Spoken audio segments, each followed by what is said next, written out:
Kaabang-abang ang pagbabalik ng longest-running horror franchise na Shake, Rattle and Roll sa mga takilya, lalo pa ngayong mayroong bagong muka na bibigyang buhay ang katatakutan at kababalaghan. Kilalanin siya sa Balitang Entertainment hatid ni Sam Martos.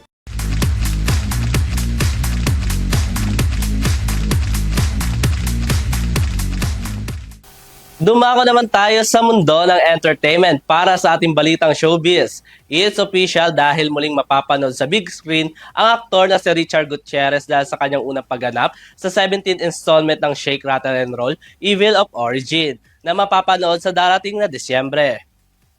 Sa kauna-unahang pagkakataon, mapapanood na ang aktor na si Richard Gutierrez sa long-running horror film na Shake, Rattle and Roll, Evil of Origin. Sa social media post ng Regal Film, ibinahagi nila ang ilang behind the scene ng story conference kung saan kasama ni Richard Gutierrez ang ilan sa mga baguhan at tinitingalang mga aktor at aktres katulad na lang nila Janice de Belen, Ivana Alawi, Dustin Yu, Carla Villana at marami pang iba.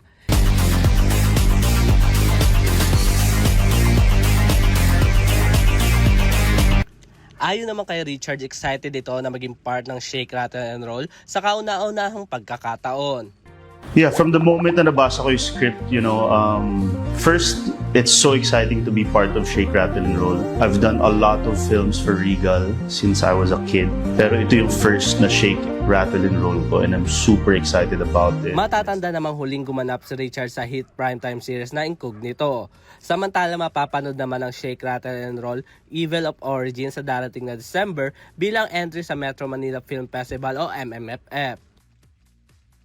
At yan ang ating balitang entertainment. Muli ako si Sam Martos. Balik sa inyo Vanessa, Henry at Mia.